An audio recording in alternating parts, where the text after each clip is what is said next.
The shriek of the wind across the Montana plains masked Harriet Dawson's scream as her spooked mare threw her from the saddle, sending her tumbling down the rocky embankment like a rag doll cast aside by a careless child.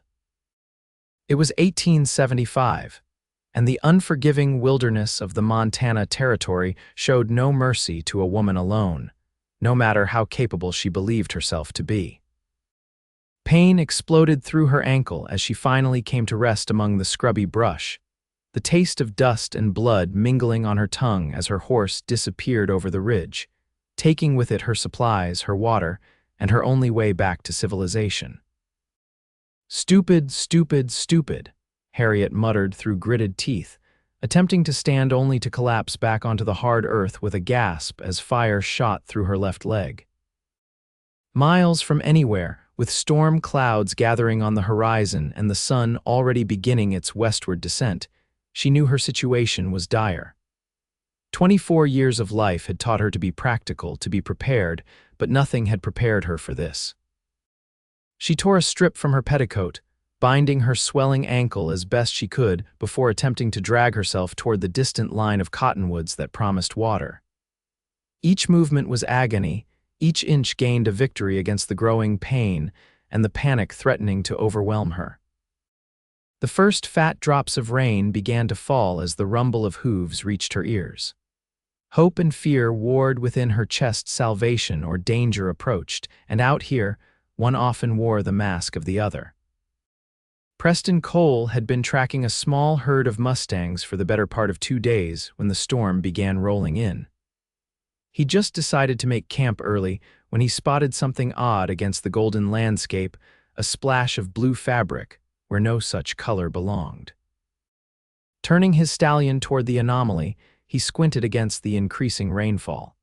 As he drew closer, the blue fabric took the shape of a woman's dress, and the woman wearing it was dragging herself across the ground with determination etched into every line of her dirt-streaked face. "Well now," he murmured to his horse, "what do we have here?"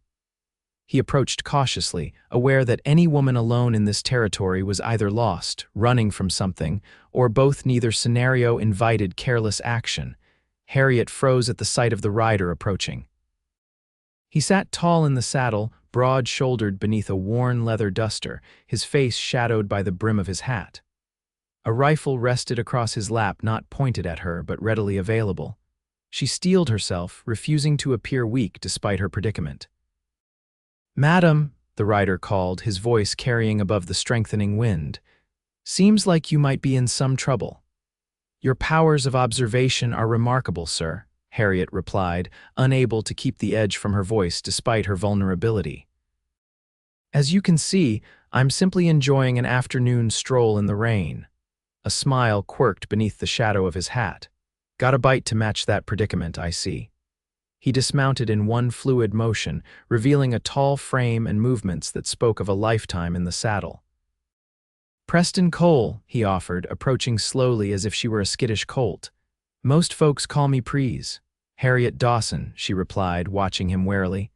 "My horse spooked at her rattler, threw me down this embankment before I could get control." Preston knelt beside her, keeping a respectful distance. "May I?" He gestured toward her bound ankle. After a moment's hesitation, Harriet nodded. His hands were surprisingly gentle as he examined her injury, his brow furrowing beneath the brim of his hat. "Not broken, I don't think, but a bad sprain for sure. You won't be walking on this for a while." He glanced at the darkening sky. "Storm's coming in fast. My camp's about 2 miles east. I can take you there, get you dry, see to that ankle properly." Harriet weighed her options, which were effectively none. And then we figure out where you belong and how to get you there." He stood, extending a hand. "Unless you'd prefer I leave you to your stroll." Despite everything, Harriet found herself smiling. "I suppose I've walked enough for one day." Without warning, Preston bent and lifted her into his arms. Harriet gasped, more from surprise than pain, finding herself pressed against a chest solid as oak. "I can ride," she protested. "No doubt," Preston replied, carrying her toward his horse. "But mounting up with that ankle would be a special kind of torment I wouldn't wish on anyone." He settled her in the saddle with care before mounting behind her, one arm securing her waist as he gathered the reins with his free hand. The heat of him against her back was unsettling in ways Harriet refused to examine as they rode through the increasing downpour. By the time they reached a small stand of cottonwoods sheltering a modest camp, both were soaked to the skin, and Harriet was shivering uncontrollably. Preston worked quickly, getting her settled beneath a lean-to before building up the fire. He produced a worn but clean blanket from his saddlebags, turning his back to allow her privacy as she stripped off her sodden outer garments and wrapped herself in the rough wool. "I've got coffee," he offered once she'd indicated she was decent, "and some jerky, not much of a feast, but it'll warm you up." "Thank you," Harriet said, accepting the tin cup he offered. The bitter brew scalded her throat, but the heat was welcome. "I don't know what would have happened if you hadn't come along." Preston shrugged, the firelight casting his features into sharp relief. He was younger than she'd first thought, perhaps 30, with a face weathered by sun and wind but handsome in a rugged way, with clear eyes the color of the sky after a storm. "Anyone would have done the same," he said, though they both knew that wasn't true. The West was filled with men who would have seen a woman alone as an opportunity rather than a responsibility. "Where were you headed?" he asked, changing the subject. "Silver Creek," Harriet replied. "I've taken a position as the school teacher there." Something flickered across Preston's face. "That's a rough town for a woman alone." "I'm tougher than I look," Harriet countered, raising her chin. "And I won't be alone. My aunt lives there, Martha Woodley. Do you know it?" Preston nodded slowly. "I do. I run cattle about a day's ride south of there." He hesitated. "Your aunt." "Martha Woodley, you said?" "Yes. Is something wrong?" Preston seemed to choose his words carefully. "Silver Creek had a fever run through it this past winter, hit hard. I don't recall all who were lost, but..." Harriet felt her stomach drop. "Are you saying my aunt might be?" "I don't know for certain," Preston admitted, "but it might be best to prepare yourself for that possibility." Harriet stared into the fire, the implications washing over her. If her aunt was gone, she had no one in Silver Creek, no one anywhere in this territory. The school position might still be open, but lodging had been arranged through her aunt. Without Martha, "We'll figure it out," Preston said quietly, as if reading her thoughts. "First light, we'll see about finding your horse. If that doesn't pan out, I've got a gentle mare that could get you to Silver Creek. I need to head into town for supplies anyway." Harriet studied him, trying to discern his motives. "Why would you help me?" Preston's smile was small but genuine. "Because it's the right thing to do." He poked at the fire. "Get some rest, Miss Dawson. Tomorrow will be soon enough to face whatever comes next." As Harriet settled beneath the blanket, the pain in her ankle dulled by exhaustion, she watched Preston through half-closed eyes. He moved with quiet efficiency around the camp, checking his horse, adding wood to the fire, his silhouette a reassuring presence against the wild darkness beyond their small circle of light. For the first time since her mare had thrown her, Harriet allowed herself to relax.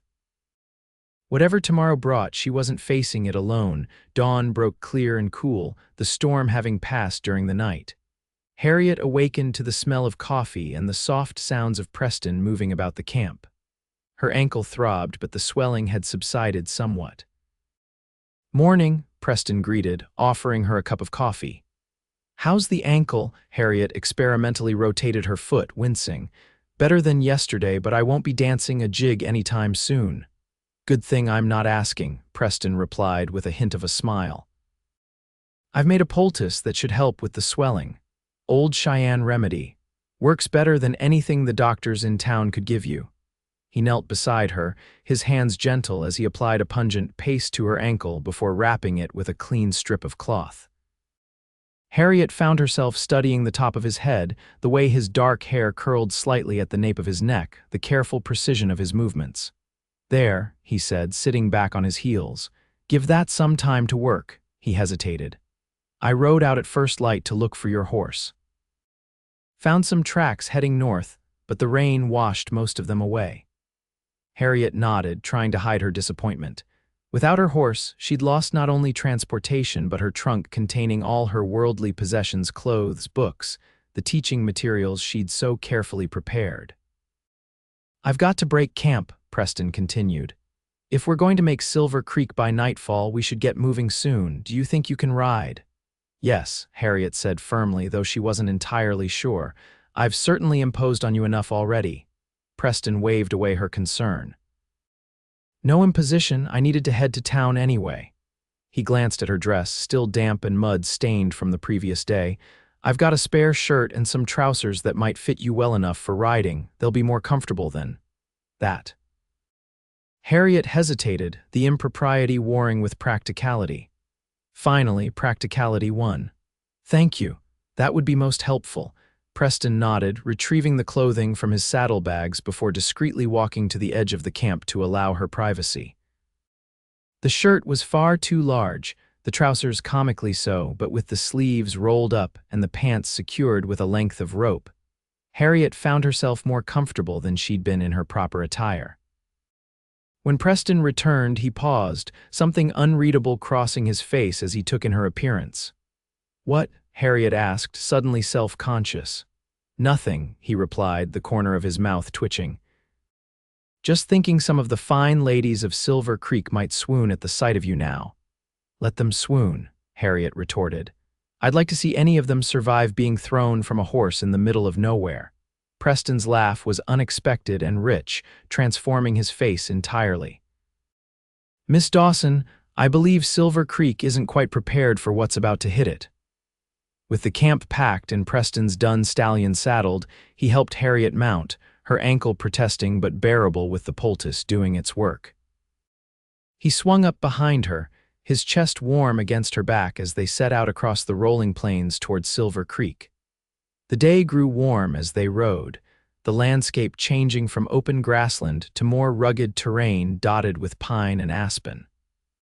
Preston proved to be a surprisingly good conversationalist, sharing stories of the land and its history, pointing out landmarks, even making her laugh with tales of his early days learning to ranch in territory that seemed determined to kill the unprepared. How did you end up here? Harriet asked as they paused to rest the horse near a small creek. You don't strike me as someone born to this life. Preston's expression turned thoughtful as he helped her down from the saddle. I came west after the war. Couldn't go back to Philadelphia, to all those expectations and rules that seemed so meaningless after what I'd seen. He shrugged. Out here, a man is judged by what he can do, not who his family is or which side he fought for. You fought for the Union. Harriet asked, curiosity getting the better of her manners. I did, he confirmed, though I lost as much as anyone who wore gray. He looked away, the shadow of old grief passing across his face. My brother fought for the Confederacy. We both believed we were right. I'm sorry, Harriet said softly. Did he? Antietam, Preston replied, the single word heavy with meaning. And you, Miss Dawson, what brings a clearly educated young woman to teach in a place like Silver Creek? Harriet considered the question as she dipped her handkerchief in the creek, using it to cool her face. I suppose I'm running too, in my way. My parents died of influenza 3 years ago. I've been teaching in Boston, living with distant relatives who made it clear I was a burden they'd rather not bear. She wrung out the handkerchief with more force than necessary. When I saw the advertisement for a teacher in Montana Territory with the promise of my aunt's home. It seemed like Providence. And if your aunt is gone, Preston asked gently, Harriet met his gaze squarely, then I'll figure something else out. I'm not going back east to be someone's poor relation or respectable spinster schoolmarm, expected to be grateful for the scraps from someone else's table. Preston studied her for a long moment, something like admiration in his eyes. No, he said finally, I don't suppose you would. They continued their journey, the conversation flowing easily between them. By mid-afternoon, Harriet found herself sharing thoughts and feelings she'd never voiced aloud before, her dreams of independence, her love of teaching, her secret desire to someday write stories of her own. Preston listened without judgment, offering insights that revealed a mind as sharp as any Boston intellectual's, though shaped by different experiences. As the sun began its descent, the first buildings of Silver Creek appeared on the horizon. Harriet felt a curious mixture of anticipation and regret. The day's journey had created a strange intimacy between her and this quiet cowboy who'd rescued her, an intimacy that would necessarily end once they reached civilization. "There it is," Preston said, his voice close to her ear. "Silver Creek, not much to look at, but it's growing." The town consisted of one main street with perhaps 24 buildings, a general store, saloon, small church, assorted businesses, and scattered houses extending outward. It was indeed small, but to Harriet's eyes it represented possibility. "We should find out about your aunt first," Preston suggested as they rode down the main street, drawing curious glances from the townspeople. "The Mercantile would be the place to start. Old man Hollister knows everyone's business." Hollister's general store was a large, well-stocked establishment that smelled of coffee, leather, and dried goods. The proprietor, a thin man with spectacles and a carefully trimmed beard, looked up as they entered, his eyebrows rising at the sight of Harriet in men's clothing, supported by Preston's steady arm. "Cole," he greeted. "Didn't expect to see you in town so soon." His gaze shifted to Harriet, curious but not unkind. "Hollister," Preston nodded. "This is Miss Harriet Dawson. She's come to take up the teaching position, had some trouble on the trail horse through her. We're looking for information about her aunt, Martha Woodley." Hollister's expression fell. "Oh, my dear, I'm so sorry. Martha passed during the fever outbreak this past January, a terrible loss. She was a fine woman." Though she'd been preparing herself for this news, Harriet felt the floor tilt beneath her. Preston's hand tightened on her elbow, steadying her. "The house." "She managed to ask, still standing," Hollister replied, "but I believe the bank took possession. Martha had some debts, you see, after her husband passed." Harriet nodded mechanically, her mind racing. Without her aunt or the promised lodging, her situation was suddenly precarious. The teaching position might still be available, but where would she live? Her funds were limited, and her possessions were currently attached to a horse somewhere in the Montana wilderness. "The school board's been meeting at the church on Sundays," Hollister offered, seeming to sense her distress. "Reverend Palmer heads it up. I'm sure they'll be pleased you've arrived. The children have been without proper schooling since Miss Winters left to get married last fall." "Thank you," Harriet said, summoning a smile she didn't feel. "I'll speak with him tomorrow." Outside the store, the reality of her situation settled fully upon her shoulders. "I don't suppose Silver Creek boasts a hotel?" she asked Preston, trying to keep her voice light. "There's a boarding house," Preston replied. "Widow Simmons runs it. Respectable place, if a bit dear for the accommodations offered." He hesitated. "Miss Dawson, Harriet, I have a proposition that might sound improper, but I assure you it's offered with the utmost respect." Harriet raised an eyebrow, waiting. "My ranch is a day's ride south, as I mentioned. The house is larger than I need, built with a family in mind by the previous owner. I have a housekeeper, Mrs. Abernathy, a formidable woman of impeccable character who would ensure all proprieties are observed." He met her gaze directly. "You could stay there while you recover and sort out your situation. It would give you time to find your horse, perhaps, and make arrangements with the school board without the pressure of immediately needing lodging." Harriet stared at him, weighing the offer. It was indeed improper, a single woman staying at the home of a bachelor, housekeeper or no. Yet the alternative seemed bleaker, spending what little money she had on the boarding house or appealing to the charity of strangers in town. "Why would you do this?" she asked, echoing her question from the night before. Preston's expression was earnest.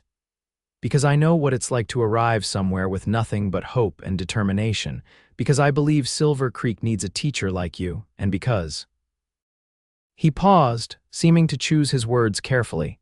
"Because I think you might bring something this territory needs, not just education, but the kind of strength that builds communities rather than just surviving in them."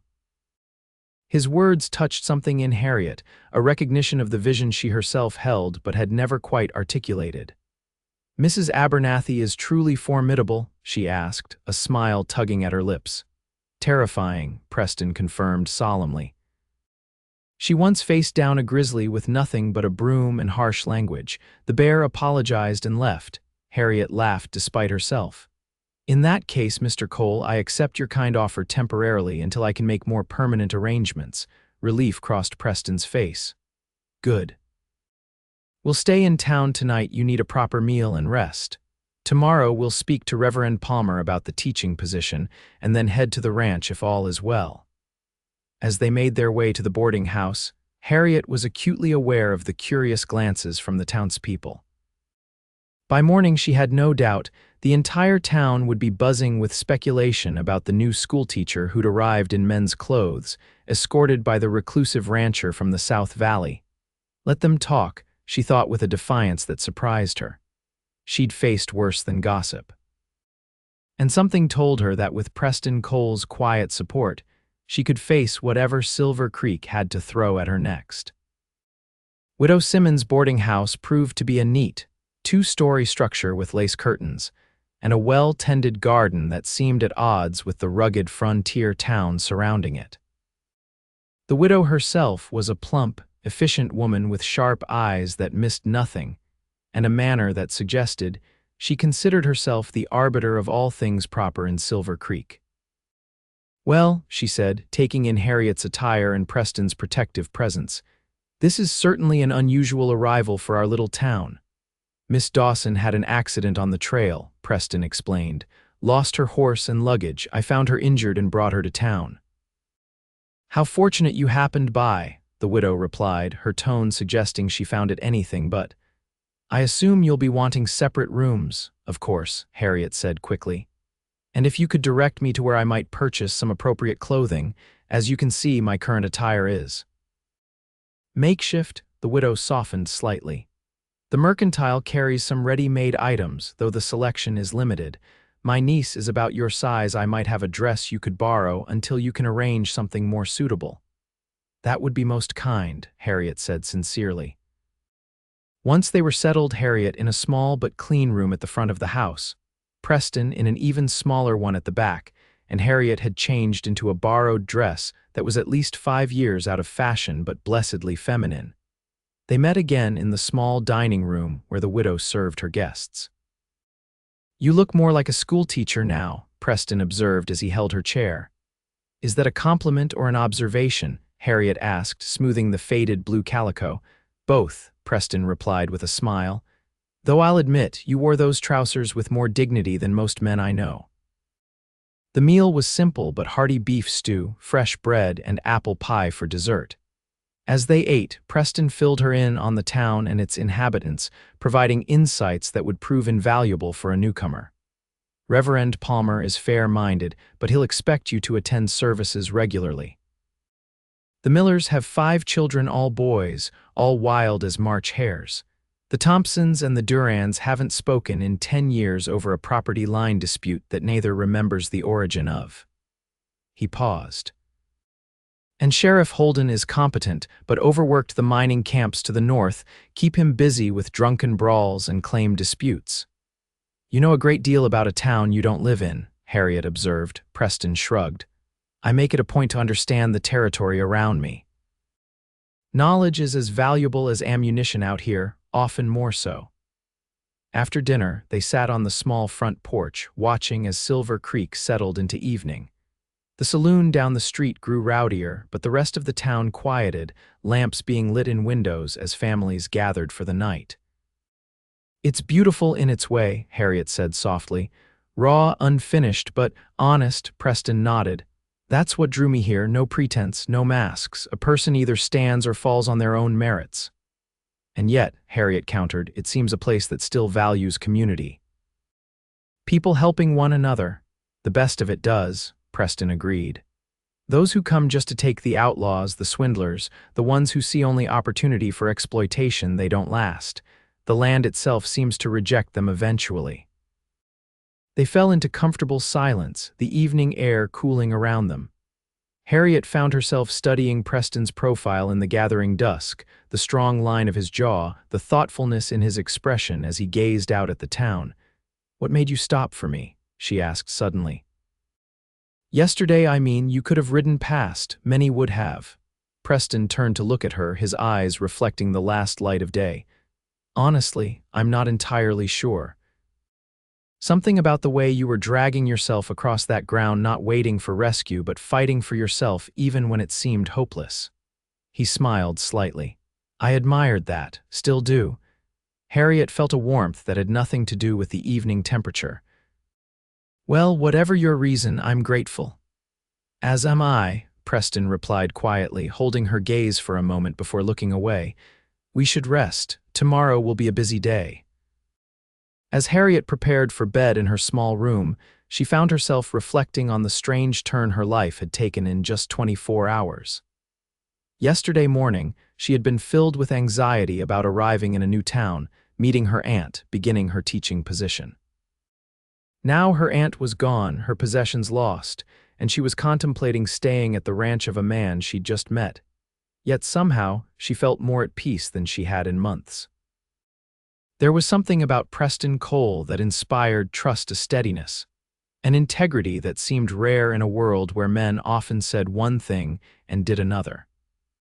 Whether that trust was wisely placed remained to be seen, but for tonight, at least, Harriet allowed herself to hope that perhaps fate had been kind in its seeming cruelty. Morning brought renewed determination. Harriet's ankle, though still tender, had improved enough that she could walk with only a slight limp. After a breakfast of eggs and biscuits, she and Preston made their way to the small white church at the end of the main street to meet with Reverend Palmer. The Reverend proved to be a tall, thin man with kind eyes and a serious demeanor. He welcomed them into his modest office, clearly curious about Preston's presence but too polite to question it directly. "Miss Dawson," he said after introductions were made. "We've been anxiously awaiting your arrival. When we received no reply to our last letter, we feared you might have changed your mind." "I never received it," Harriet explained. "It must have crossed paths with my journey west." "I'm so sorry to hear about my aunt's passing. She was my last living relative." The Reverend's expression softened. "Martha was beloved in this community. Her loss was deeply felt." He hesitated. "I understand the bank has taken possession of her home, which complicates your living arrangements." "Temporarily," Harriet assured him. "I've also had the misfortune of losing my horse and belongings on the journey, but these are setbacks, not deterrents. I am still very much committed to teaching the children of Silver Creek." "Excellent," the Reverend said, visibly relieved. "The school term would typically have started last week, but we can begin as soon as you're ready. The schoolhouse is small but adequate, and there are approximately 20 children of varying ages enrolled." They discussed particulars: curriculum, hours, the modest salary, and by the end of the meeting, it was settled. Harriet would officially begin as Silver Creek schoolteacher the following Monday, giving her a few days to prepare and arrange more permanent lodging. "In the meantime," Preston interjected, explaining his offer of temporary accommodation at his ranch with Mrs. Abernathy as chaperone, the Reverend looked surprised but not disapproving. "Mrs. Abernathy is indeed a woman of sterling character. If Miss Dawson is comfortable with this arrangement, I see no reason to object, especially given the circumstances." As they left the church, Harriet felt a weight lift from her shoulders. She had secured the position; the rest would sort itself out in time.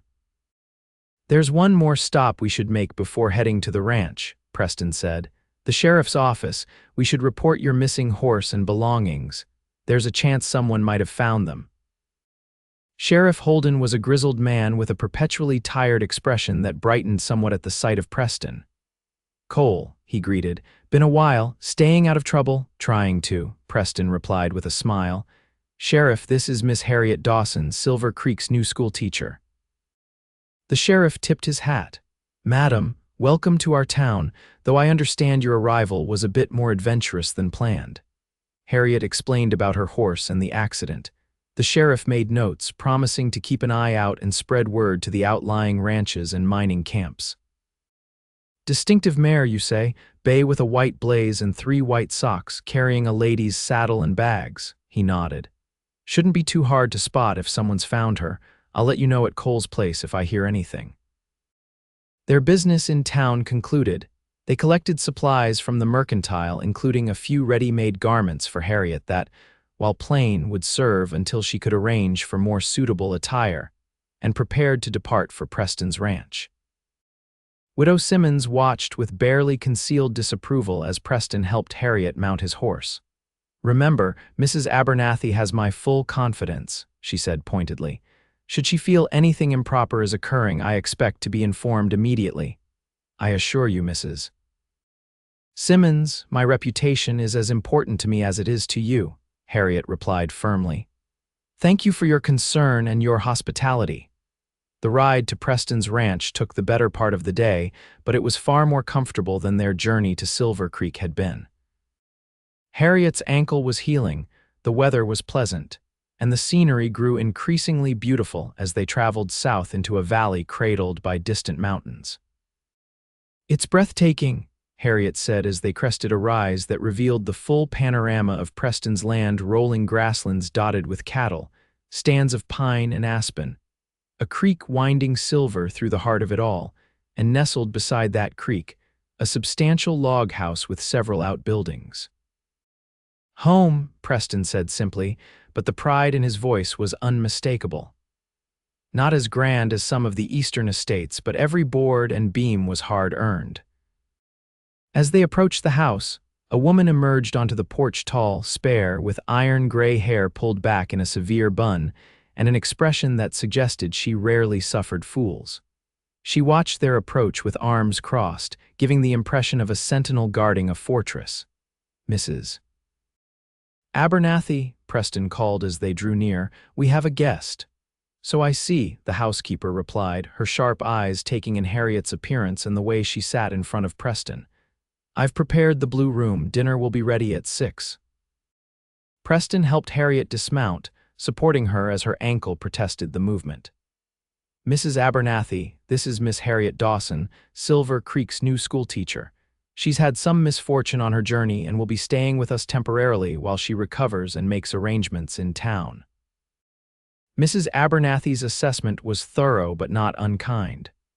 "Welcome, Miss Dawson. This house has too many empty rooms as it is. A bit of feminine presence will do it good." The blue room proved to be a spacious, airy chamber at the back of the house, with windows overlooking the creek and mountains beyond. It was simply but comfortably furnished with a brass bed, a maple dresser, and a small writing desk. Someone Mrs.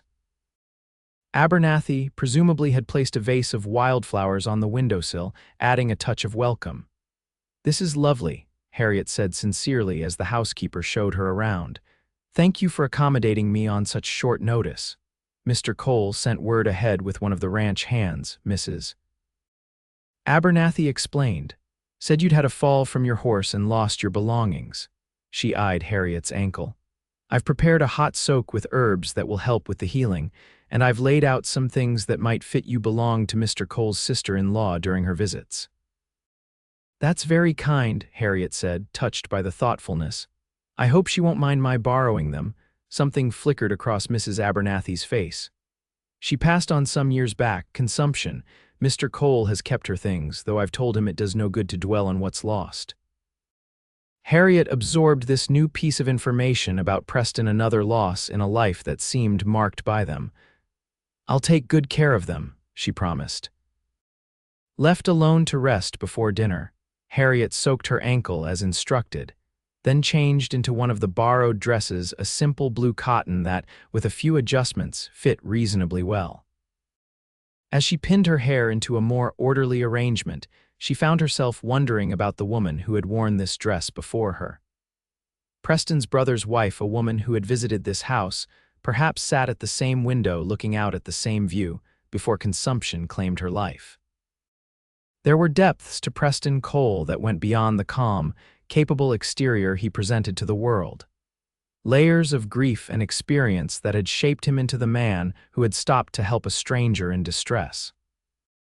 Dinner was served in a dining room that, like the rest of the house, managed to be both rustic and refined, a heavy oak table set with surprisingly fine china, rough-hewn ceiling beams above walls adorned with well-executed landscapes.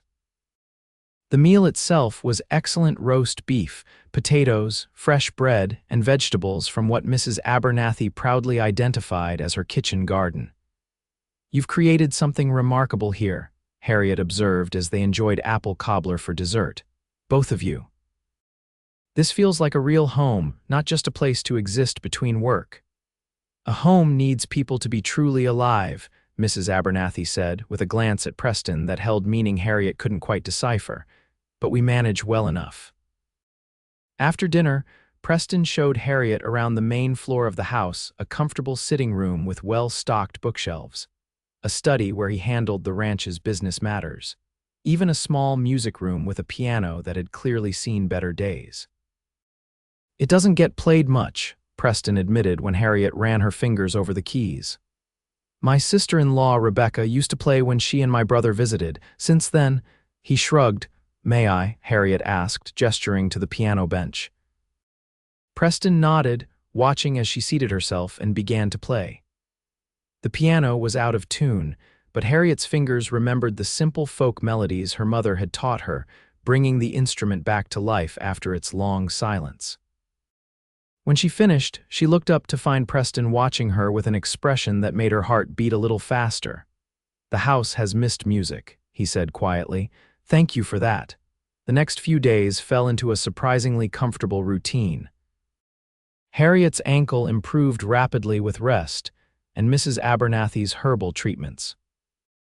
She spent mornings helping the housekeeper with simple tasks, learning about the running of her ranch household, and afternoons preparing lessons for her future students, using the books from Preston's library to supplement what she'd planned before losing her teaching materials.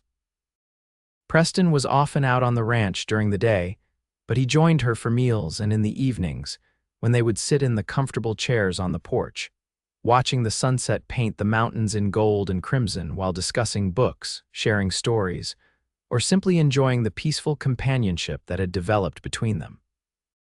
On the fourth day, Sheriff Holden rode out to the ranch with news. "Found your horse, Miss Dawson," he announced without preamble as Preston invited him in. "Or rather, the Blackwood brothers found her about 15 miles north of where you had your accident. Mare's fine, though she was a bit spooked when they came across her. Your belongings are mostly intact, though one of the bags took some weather damage." Relief flooded through Harriet. "That's wonderful news. When can I retrieve them?" "The Blackwoods are bringing everything to town tomorrow," the sheriff replied. "Said they'd leave it all at the livery stable. Horse could use a good rest before being ridden again, according to them." After the sheriff departed, Harriet found herself oddly conflicted. The recovery of her horse and belongings meant she could now move forward with establishing herself in Silver Creek as planned. Yet the thought of leaving the ranch, leaving Preston, and the comfortable routine they'd established filled her with an unexpected reluctance. "We can ride into town tomorrow to collect your things," Preston offered over dinner that evening, "and perhaps speak with Widow Simmons about a room until more permanent arrangements can be made." "Yes," Harriet agreed, trying to sound more enthusiastic than she felt. "That would be sensible." Later, as they sat on the porch watching the stars emerge in the darkening sky, Preston seemed unusually quiet, his gaze fixed on the distant mountains. "Penny for your thoughts," Harriet said eventually, breaking the comfortable silence. Preston turned to look at her, his expression thoughtful. "I was just thinking about how quickly we become accustomed to change. A week ago, this porch was just a place to sit at the end of a day's work. Now," he paused, "now it will seem emptier without your company." The simple honesty of his words touched Harriet deeply. "I've enjoyed being here," she admitted. "More than I expected to. You and Mrs. Abernathy have been so kind." "It's not kindness that makes me regret your leaving," Preston said quietly. Harriet's heart quickened at his words and the intensity in his gaze. "What is it then?" she asked, her voice barely above a whisper. Preston seemed to consider his response carefully. "I've lived a solitary life by choice since coming west. After losing so much in the war, my former life, certain illusions about the world, I found peace in building something of my own, answerable to no one." He looked out at the land spread before them. "But this past week has reminded me of something I'd forgotten. A home isn't truly complete without the right person to share it with." The implication of his words hung in the air between them, neither quite brave enough to address it directly. Finally, Preston stood, offering Harriet his hand to help her up. "It's getting late," he said. "And we have an early start tomorrow if we're to reach town in good time." Harriet took his hand, allowing him to assist her to her feet. Their fingers lingered together a moment longer than necessary before reluctantly parting. "Good night, Preston," she said softly. "Good night, Harriet," he replied, the sound of her name on his lips sending a warmth through her that had nothing to do with the mild evening air.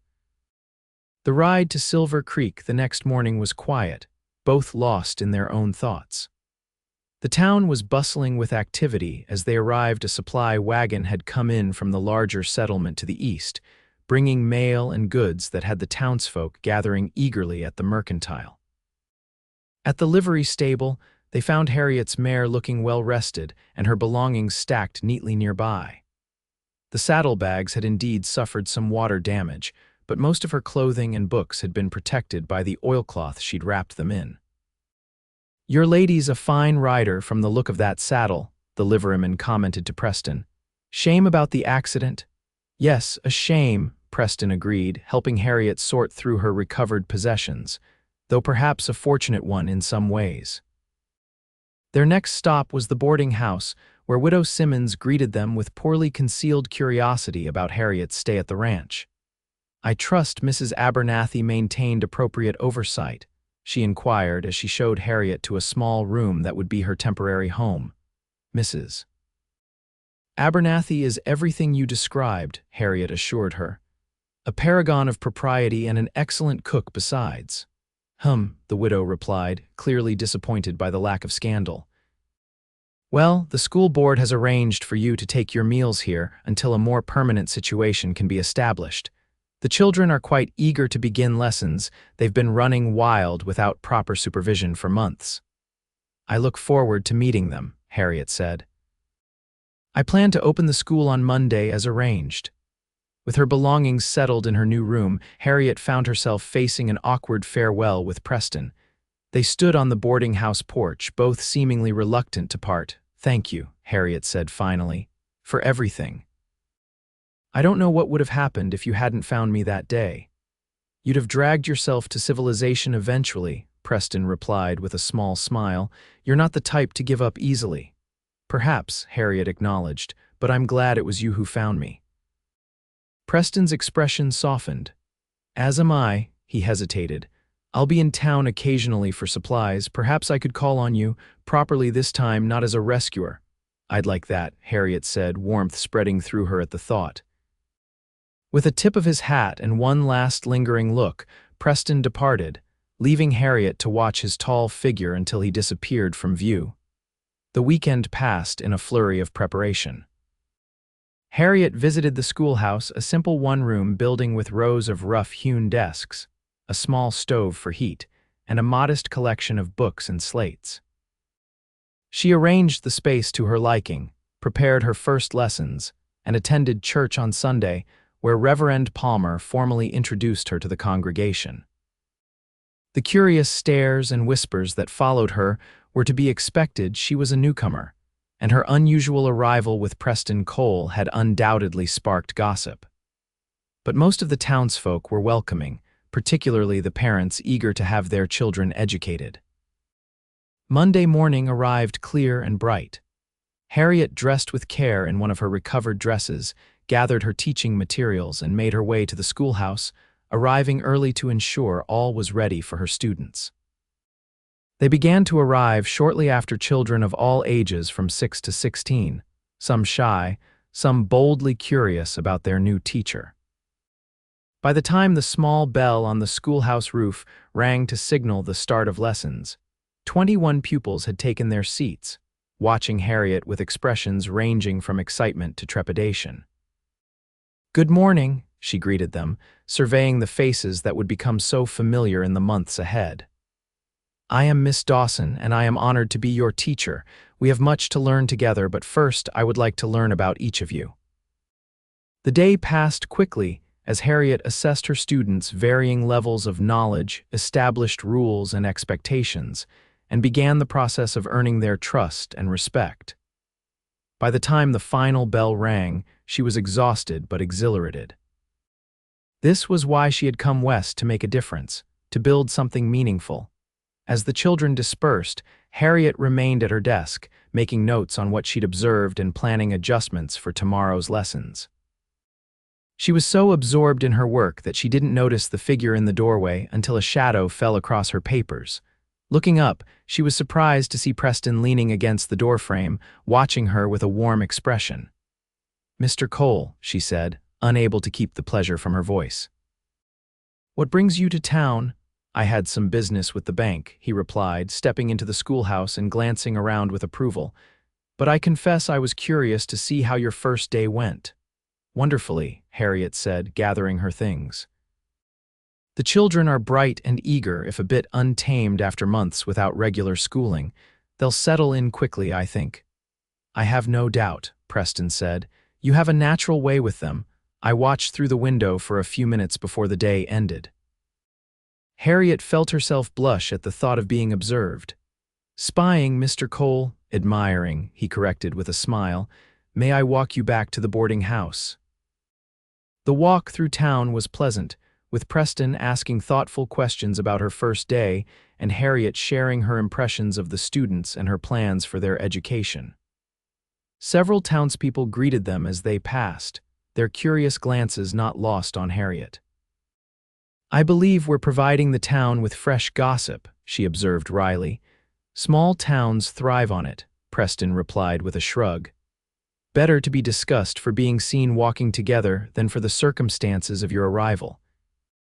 Besides," he added with a hint of mischief, "it does the men of Silver Creek good to see that you're not without protection." Harriet raised an eyebrow. "Am I in need of protection, Mr. Cole?" "Not the kind they're thinking of," Preston said, his expression turning serious. "But a woman of your intelligence and spirit might find some of the local suitors persistent. Better they understand early that you have standards." "And you're helping to establish those standards?" Harriet asked, amused by his reasoning. "I'm merely providing context," Preston replied innocently. At the boarding house steps, they paused. "Will you be returning to the ranch tonight?" Harriet asked. "No," Preston said. "I have more business in town tomorrow. I've taken a room at the hotel." "Then, perhaps." "Would you care to join me for dinner?" Harriet found herself asking. "The boarding house serves at 6, and Mrs. Simmons allows guests with proper notice." Preston's smile was answer enough. "I would be delighted, Miss Dawson." Dinner that evening was a somewhat stilted affair under the watchful eye of Widow Simmons, but Harriet found herself enjoying Preston's company nonetheless. They spoke of books they both had read, of the changing seasons in the territory, of the progress Silver Creek was making as it grew from a rough frontier outpost to a proper town. As the weeks passed, Preston's visits to town became more frequent and his calls on Harriet more regular. They established a pattern dinner at the boarding house, walks through town when weather permitted, occasional picnic lunches on Saturdays by the creek that gave the town its name. Always proper, always chaperoned in some fashion, yet growing closer with each meeting. Harriet thrived as a teacher, earning the respect of the town and the devotion of her students. She organized a small library for the school, started a women's literary society that met monthly, and even convinced several of the older men in town to share their skills and experiences with the students. A former ship's carpenter taught basic woodworking, while a retired Army surgeon gave lessons in first aid and basic medical care. Her position in Silver Creek solidified, but her living situation remained temporary.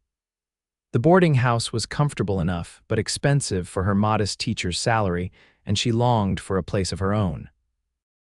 "There's a small cabin at the edge of town that might suit you," Preston suggested one afternoon as they walked by the creek. "It needs work, but the structure is sound. The previous owner left for the goldfields up north and never returned. How much would it cost?" Harriet asked, practical as always. "That's the interesting part," Preston replied. "The bank owns it now and is eager to sell. I suspect you could negotiate a very favorable price, especially with your standing in the community." The cabin proved to be a simple two-room structure with a small lean-to kitchen, situated on a modest plot of land with several fruit trees and space for a garden. It was indeed in need of repair. The roof leaked in places, the windows needed reglazing, and the interior required thorough cleaning, but Harriet saw its potential immediately. "It's perfect," she declared after inspecting it thoroughly, "or it will be with work."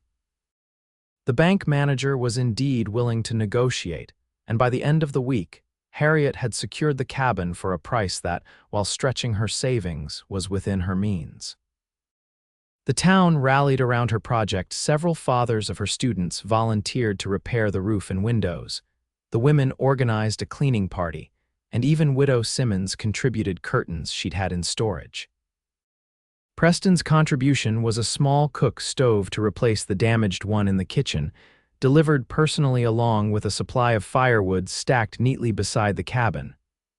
"This is too generous," Harriet protested when she saw it. "Consider it an investment in Silver Creek's future," Preston replied. "A good teacher needs a proper home." By mid-November, the cabin was habitable, and Harriet moved in with a sense of pride and accomplishment. Her first night there, sitting before the fire in her own home, she felt a contentment she hadn't experienced since before her parents' deaths. The only shadow on her happiness was Preston's increasingly irregular visits to town. With winter approaching, the work at his ranch demanded more attention, and weeks sometimes passed between his appearances in Silver Creek. When he did visit, he always called on Harriet, bringing small gifts, a book he thought she'd enjoy, honey from his hives, once a kitten from a litter born in his barn that quickly became her devoted companion. Their friendship deepened with each visit, conversations growing more personal, silences more comfortable.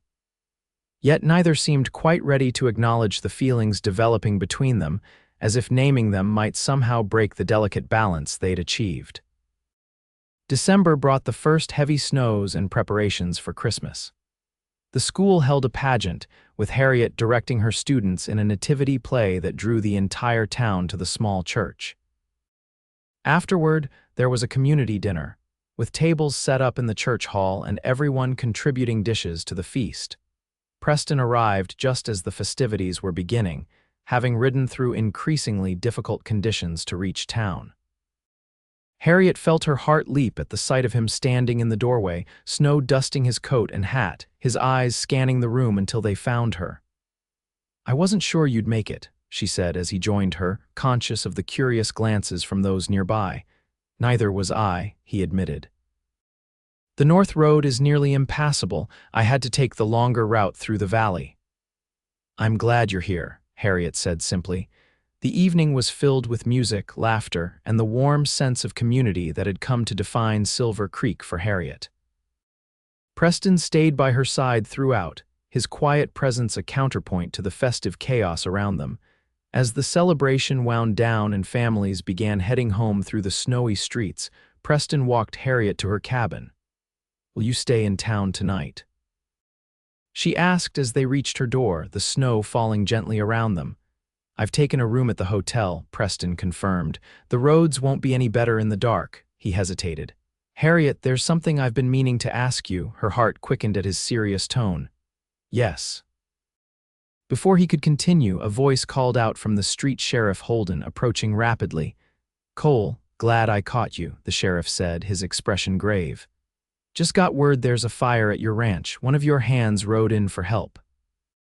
The main barn's gone up and they're trying to save the house and livestock." Preston's face drained of color. "When?" "Started a couple hours ago, according to your man. Looks like lightning struck during that squall that passed through." Without another word, Preston was moving, already calculating what needed to be done. "I need to get back now, in this weather, at night," Harriet protested. "Preston, that's madness." "Those are my people, my animals, my home," Preston replied, his voice tight with controlled fear. "I have to go." "Then I'm coming with you," Harriet said firmly. Preston shook his head. "Absolutely not. It's dangerous enough for me to make the ride, and I know every inch of that trail." "Mrs. Abernathy will need help," Harriet argued, "and so will you." "I'm coming, Preston." "Don't waste time arguing." Perhaps it was the urgency of the situation, or perhaps he recognized the determination in her eyes, but Preston didn't protest further. "Get your warmest clothes. We leave in 10 minutes." The ride to the ranch was a nightmare of bitter cold, swirling snow, and growing dread. They rode hard, Preston leading on his stallion, Harriet following on a horse borrowed from the livery. The storm intensified as they traveled, but Preston never hesitated, guiding them unerringly through the darkness. As they crested the final rise before the ranch, the glow of fire lit the night sky, casting an eerie red light on the falling snow. The main barn was fully engulfed, flames leaping high into the air. Men moved like shadows against the inferno, leading panicked horses from a secondary stable, forming bucket lines from the creek to douse the house and outbuildings that weren't yet burning. Preston spurred his horse forward, Harriet close behind. As they reached the chaos of the ranch yard, Mrs. Abernathy emerged from the swirling smoke, her face blackened with soot but her expression one of fierce determination. "The livestock's mostly out," she reported as Preston dismounted. "Lost 2 milk cows we couldn't reach and some of the chickens, but the horses are safe. The men are trying to keep the fire from spreading to the house." "Anyone hurt?" Preston asked, already moving toward the bucket line. "Burns, nothing too serious yet," the housekeeper replied. "But if that wind shifts—" She broke off, noticing Harriet for the first time. "Miss Dawson, what in heaven's name are you doing here?" "Helping," Harriet replied simply, dismounting and handing her reins to a nearby ranch hand. "What do you need me to do?" The next hours blurred into a desperate battle against the fire and the elements. Harriet found herself tending to minor injuries, bringing water and food to the men fighting the flames, and helping Mrs. Abernathy salvage what they could from the outbuildings nearest the burning barn. Preston was everywhere organizing the firefighting efforts, rescuing equipment from threatened buildings, comforting terrified animals, his face grim with determination as he fought to save what he'd built. By dawn, the fire was finally contained, the main barn reduced to smoldering ruins, but the house and most of the outbuildings saved. The cost had been high besides the barn itself. They'd lost feed, equipment, and a few animals, but it could have been far worse. As the first light of day revealed the full extent of the damage, the men gathered in the ranch house kitchen, exhausted but relieved. Mrs. Abernathy, seemingly tireless despite her age, served hot coffee and whatever food she could prepare quickly. Harriet, her dress ruined, her face smudged with soot, moved among the men, checking for injuries that might have been overlooked in the chaos. Preston stood by the window, staring out at the blackened skeleton of his barn, his expression unreadable. When the men had been fed and the most pressing needs addressed, Mrs. Abernathy approached Harriet. "You need rest, Miss Dawson. I've prepared a room for you upstairs." "Thank you," Harriet replied, suddenly aware of the bone-deep exhaustion that had been held at bay by urgency. "But first, I should check on Preston. He hasn't eaten anything."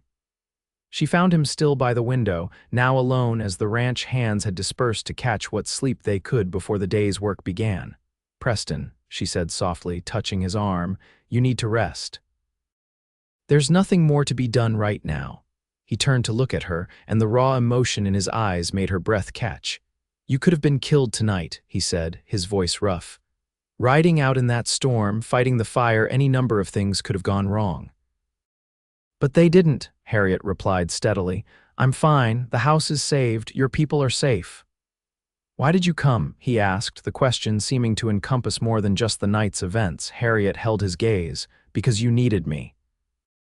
"Because this place, these people matter to you, so they matter to me." Something shifted in Preston's expression, a decision made or a barrier broken. He reached out, his hand cupping her cheek with gentle reverence. "Harriet Dawson," he said softly, "I believe I've been falling in love with you since the moment I found you dragging yourself across that plain, too stubborn to give up even when all hope seemed lost." Harriet's heart soared at his words, the exhaustion and fear of the night giving way to a joy so bright it seemed to illuminate her from within.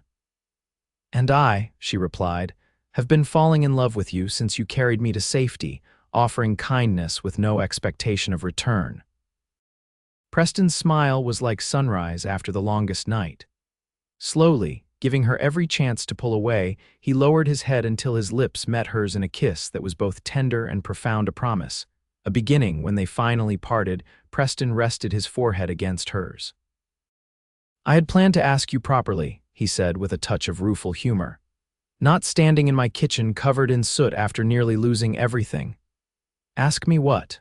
Harriet prompted, though she knew hoped what was coming. Preston took her hands in his expression solemn yet radiant. "Harriet Dawson, would you do me the extraordinary honor of becoming my wife, of making this ranch a true home, of building a life here together?" "Yes," Harriet replied without hesitation. "Yes, I will marry you, Preston Cole."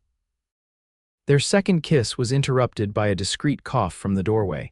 Mrs. Abernathy stood there, her stern expression softened by the hint of a smile. "About time," she said simply. "Now both of you get some rest. There's rebuilding to be done tomorrow and a wedding to plan besides."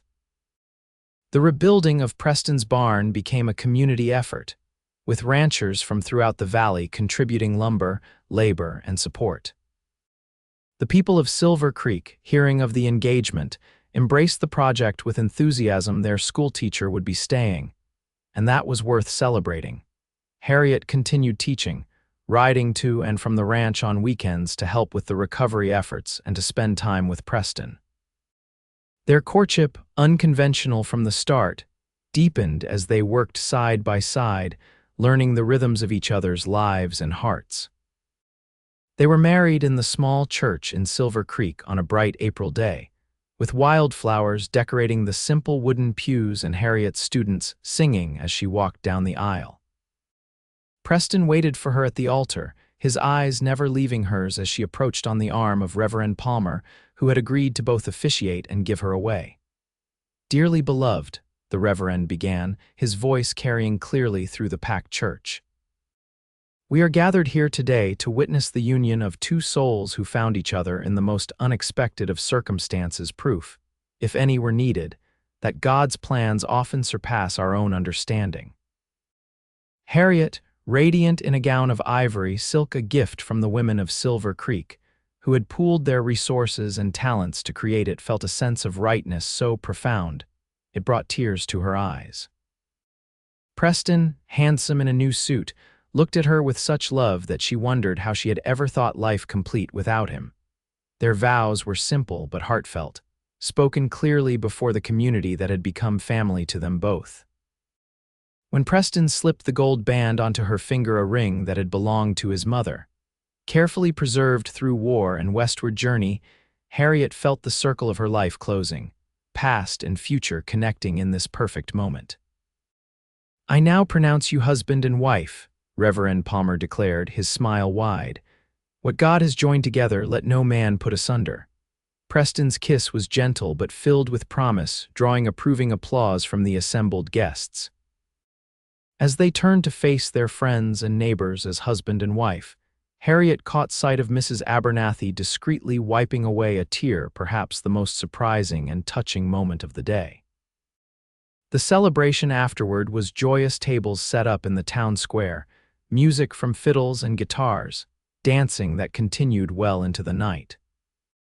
Preston and Harriet moved among their guests, accepting congratulations and well wishes, both marveling at how this community had embraced them so completely. "Happy, Mrs. Cole?" Preston asked as they shared a quiet moment away from the festivities, his arms around her waist as they stood watching the stars emerge above the celebrating town. "Completely," Harriet replied, leaning back against his chest.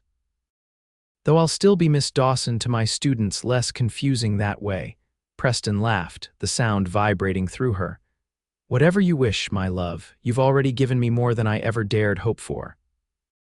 Their honeymoon was brief but perfect, a week at a small cabin Preston owned in the mountains, where they explored their new intimacy and shared dreams for their future together.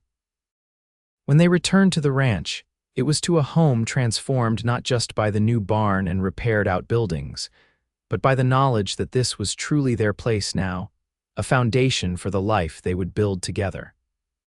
Harriet continued teaching, riding to town each morning and returning to the ranch each afternoon. The arrangement was unusual but suited them perfectly. She maintained her independence and the work she loved while creating a home with Preston at the ranch. Summer arrived, bringing with it the end of the school term and Harriet's full integration into ranch life. She learned to manage the household alongside Mrs. Abernathy, to ride the boundaries of their property with Preston, to appreciate the rhythms and challenges of the life he had built.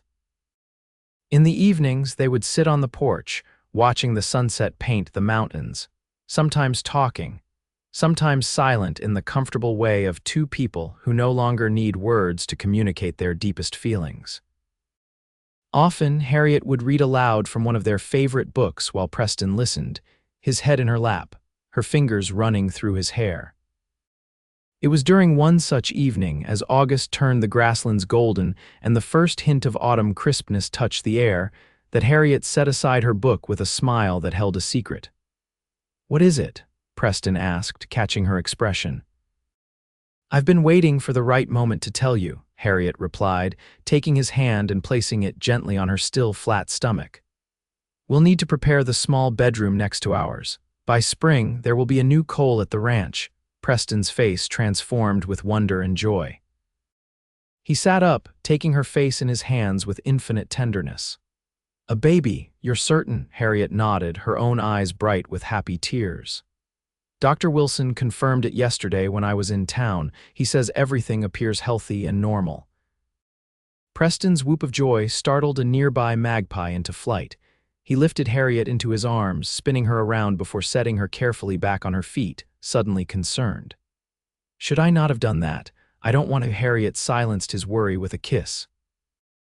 "I'm pregnant, not made of glass, though I might remind you of that in a few months when I'm as big as a house." Preston laughed, pulling her close. "You'll be beautiful, you are beautiful. I love you, Harriet Cole."